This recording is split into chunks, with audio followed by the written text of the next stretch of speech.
नमस्कार, हजुरहरूलाई मेरो किचनमा स्वागत छ। आज मैले हजुरहरू समक्ष कोदाको थुक्पाको रेसिपी लिएर आएको छु। भिडियोलाई स्किप नगरिकन अन्तिमसम्म हेरिदिनु होला। यहाँ थुक्पा बनाउनको लागि मैले 2 कचौरा कोदाको पिठो लिएको छु र 1 र आधा कचौरा मैदाको पिठो पनि मैले एड गरेको छु। मैले यसमा हाफ टेबल स्पुन जति सल्ट राखेर एकचोटि यसलाई राम्रोसँग मिक्स गर्नु पर्दछ र यसमा हामीले पानी राखेर एउटा डो तयारी गर्छौं। डो चाहिँ हाम्रो रोटीको पिठो भन्दा हामीले हल्का सारो बनाउनु पर्दछ। आवश्यकता अनुसार पानी राखेर हजुरले डो तयारी गर्नु होला र यसलाई तयारी भइसकेपछि करिब हामीले यसलाई 10 मिनेट जति छोपेर राख्नु पर्दछ। 10 मिनेटमा यो सेट हुन्छ।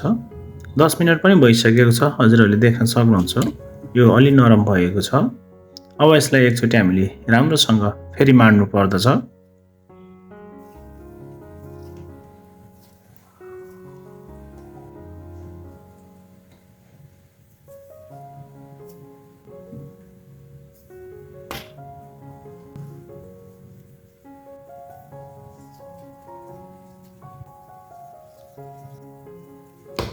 अब हामीले यो डोलाई बेलनाको सहायताले रोटीको आकारमा फैलाउने छौं।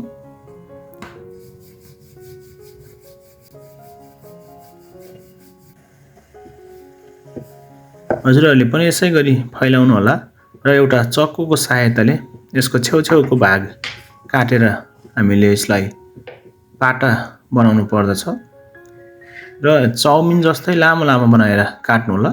मैले चाहिँ यहाँ चाउमिन भन्दा हल्का फ्ल्याट बनाएर काटेको छु। हजुरहरूले आफ्नो साइज अनुसार कस्तो मन पर्छ त्यस्तै काट्न सक्नुहुनेछ। हजुरहरूले देख्न सक्नुहुन्छ मैले चाउमिन भन्दा हल्का फ्ल्याट काटेको छु।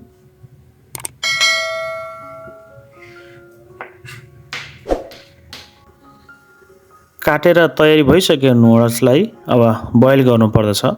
बोइल गर्नको लागि मैले पानी बसालिसकेको छु। पानी उम्लिसकेको छ। अब यसमा हामीले 3-4 थोपा ओइल राख्नु पर्दछ। यसरी ओइल राख्दा चाहिँ हाम्रो चाउमिन चप्किँदैन, त्यसैले हामीले यसमा ओइल राखेको छौं र यसलाई करिब हामीले 2 मिनेट पकाइसकेपछि एउटा जालीमा राखेर तार्नु पर्दछ र चिसो पानीले यसलाई हामीले पखाल्छौं। यसरी चिसो पानीले पखाल्नुको अर्थ चाहिँ यसको जुन कुकिङ प्रोसेस छ त्यसलाई स्टप गर्नु हो।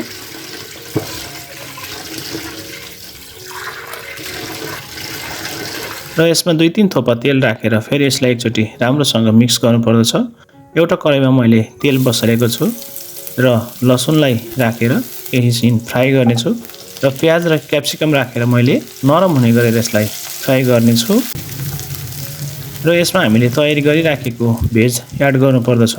मैले यसमा गाजर र बन्दा एड गरेको छु।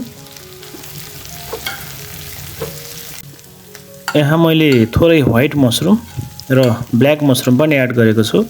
हजुरहरूसँग भेज जे छ त्यही एड गर्न सक्नुहुनेछ। आफूसँग उपलब्ध भएको भेज हजुरहरूले एड गर्न सक्नुहुनेछ र अब हामीले यसमा पानी राख्नु पर्दछ। पानी चाहिँ मैले यहाँ उम्लिएको पानी एड गरेको छु। हजुरहरूले नर्मल पानी पनि एड गर्न सक्नुहुनेछ।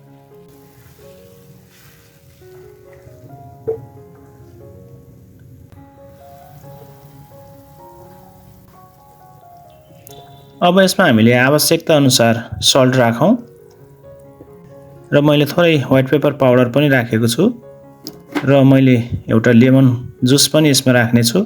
हजुरहरूलाई अमिलो कतिको मन पर्छ त्यही अनुसार हजुरहरूले यसमा कागती एड गर्नु होला। मैले आधी चम्मच जति यहाँ सोया सस एड गरेको छु। हजुरहरूले पिरो कतिको खानुहुन्छ त्यही अनुसार खुर्सानी एड गर्न सक्नुहुनेछ। मैले यहाँ आधी चम्चा जति हट सस एड गरेको छु। हजुरहरूले खुर्सानी पनि एड गर्न सक्नुहुनेछ। यदि हजुरहरूलाई हट सस बनाउन आउँदैन भने मेरो भिडियोको अन्तिममा मैले हट ससको रेसिपी पनि राखिदिएको छु, त्यहाँ गएर हेर्नु होला। र हामीले तयारी गरेको नुडल्स चाहिँ एउटा मैले बाउलमा राखेको छु।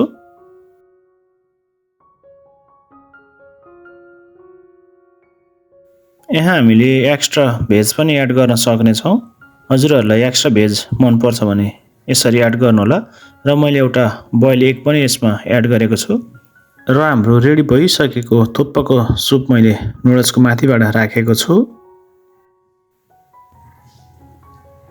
हजुरहरूलाई मेरो रेसिपी कस्तो लाग्यो कृपया कमेन्ट गरिदिनु होला र मेरो च्यानल अहिलेसम्म सब्स्क्राइब गर्नुभएको छैन भने प्लिज च्यानललाई सब्स्क्राइब पनि गरिदिनु होला र भिडियोलाई लाइक शेयर र कमेन्ट पनि गरिदिनु होला। साथीभाइहरूमाझ पुर्याउनको लागि भिडियोलाई अवश्य शेयर पनि गरिदिनु होला र आगामी दिनहरूमा पनि यस्तै रेसिपी लिएर आउनेछु। मेरो सबै रेसिपीहरू हेर्नको लागि हजुरहरूले मेरो च्यानललाई सब्स्क्राइब गरेर नोटिफिकेसन बेललाई अन गरिदिनु होला ताकि मैले भिडियो अपलोड गरिसकेपछि हजुरहरूको मोबाइलमा सहजै उपलब्ध हुनेछ। भिडियोलाई अन्तिमसम्म हेरिदिनु भएकोमा हजुरहरूलाई धेरै धन्यवाद दिन चाहन्छु। अर्को दिन नयाँ भिडियोको साथ उपस्थित हुनेछु। हस्त धन्यवाद।